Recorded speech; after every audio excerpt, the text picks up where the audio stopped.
Hola, bienvenido a Lectura Dinámica. Comencemos. Capítulo 10. El poder del trabajo en equipo. La fuerza impulsora. El noveno paso hacia la riqueza. El poder es esencial para el éxito en la acumulación de riqueza. Los planes son inertes e inútiles si no se dispone del poder suficiente para transformarlos en acción. Este capítulo describirá el método mediante el cual un individuo puede obtener y aplicar poder. Es posible definir el poder como conocimiento organizado e inteligentemente dirigido. El poder, tal como se utiliza el término aquí, se refiere al esfuerzo organizado suficiente para permitir a un individuo transformar el deseo en su equivalente monetario.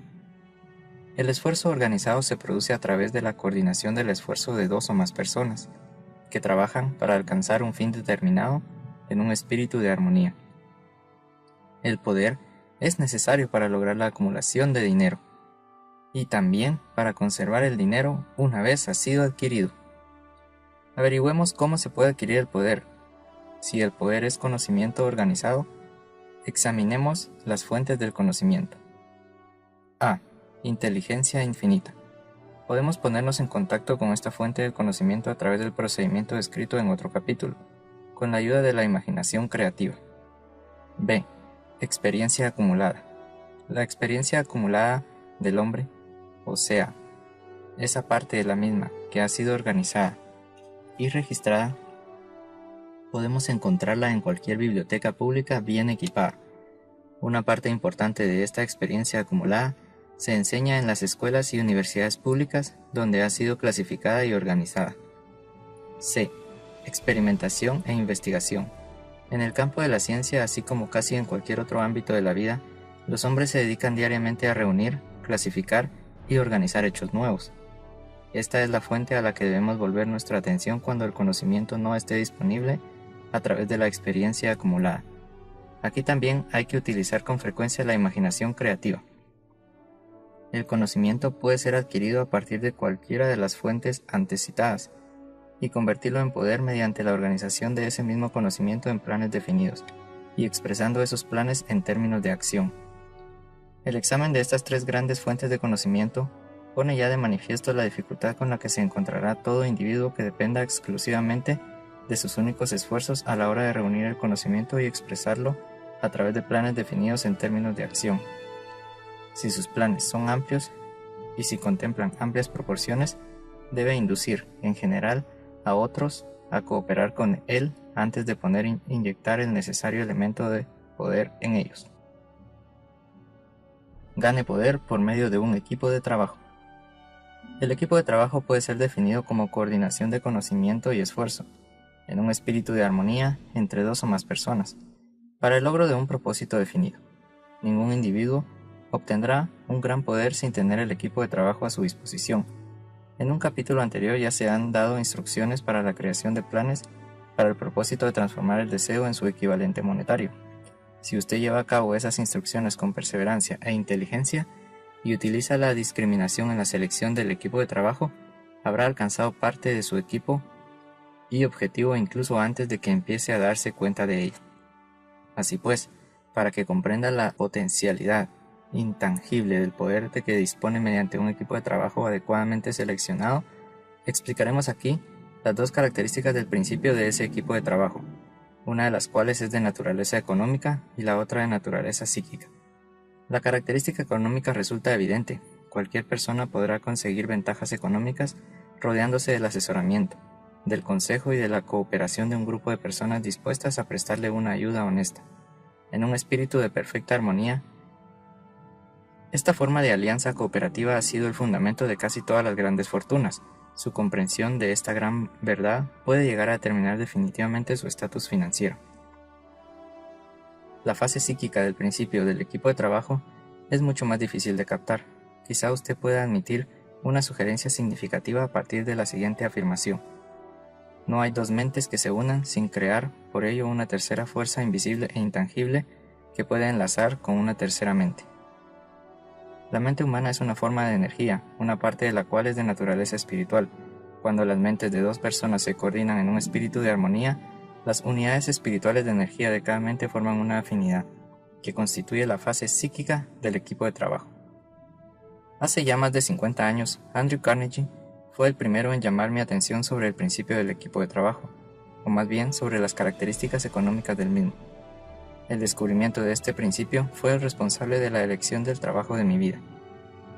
El equipo de trabajo del señor Carnegie estaba compuesto por unos 50 hombres, de los que él supo rodearse con el propósito definido de fabricar y vender acero.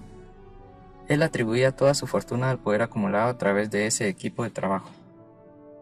Si se analiza la historia de cualquier hombre que haya acumulado una gran fortuna y las de muchos de aquellos que han acumulado fortunas modestas, se descubrirá que todos ellos han empleado, consciente o inconscientemente, el principio del equipo de trabajo. No se puede acumular ningún gran poder por medio de ningún otro principio. ¿Cómo multiplicar el poder de su cerebro? El cerebro del hombre es comparable con una batería eléctrica. Es un hecho bien conocido que un grupo de baterías eléctricas suministrarán más energía que una sola de ellas. También es un hecho bien conocido que toda batería individual suministrará energía en proporción al número y la capacidad de las células que contiene.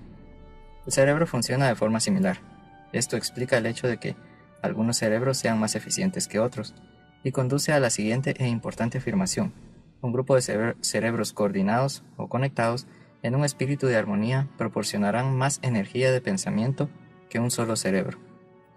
Del mismo modo que un grupo de baterías eléctricas proporcionarán más energía que una sola batería. A través de este símil se hace evidente que el principio del equipo de trabajo contiene el secreto del poder obtenido por hombres que saben rodearse de otras personas con cerebro. De ello se desprende otra afirmación que nos conducirá a una comprensión más exacta de la fase psíquica del principio del equipo de trabajo.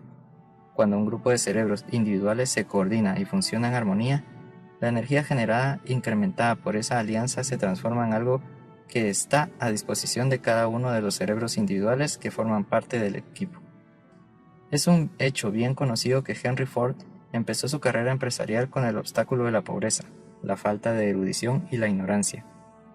También es un hecho bien conocido que en el inconcebible corto término de 10 años, el señor Ford logró superar esos 3 obstáculos, y que 25 años más tarde se había convertido en uno de los hombres más ricos de Estados Unidos.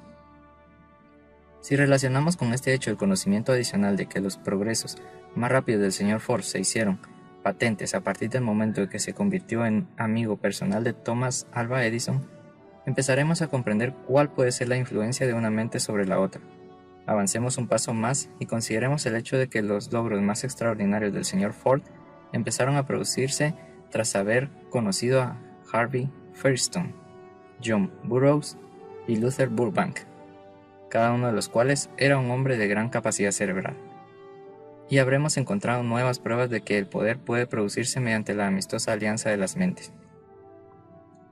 Los hombres participan de la naturaleza y los hábitos y el poder de pensamiento de aquellos con quienes se asocian en un espíritu de simpatía y armonía. A través de su asociación con Edison, Burbank, Burroughs y Firestone, el señor Ford añadió al poder de su propio cerebro la suma y la sustancia de la inteligencia, la experiencia, el conocimiento y las fuerzas espirituales de esos 4 hombres. Es más, se apropió y utilizó el principio del equipo de trabajo a través de los métodos de procedimiento descritos en este libro. Y ese mismo principio también está disponible para usted. Ya hemos mencionado antes a Mahatma Gandhi. Estudiemos ahora el método por el que obtuvo su enorme poder. Eso es algo que es posible explicar con pocas palabras. Obtuvo poder al haber sabido inducir a más de 200 millones de personas para que se coordinaran física y mentalmente en un espíritu de armonía para alcanzar un propósito definido. En resumen, Gandhi logró un verdadero milagro, pues eso es lo que sucede cuando se consigue que 200 millones de personas se vean inducidas, no forzadas, a cooperar en un espíritu de armonía.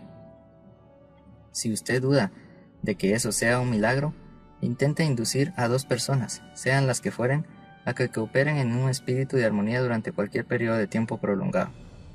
Toda persona que dirige una empresa sabe muy bien lo difícil que resulta que los empleados trabajen juntos en un espíritu parecido, aunque solo sea remotamente a la armonía.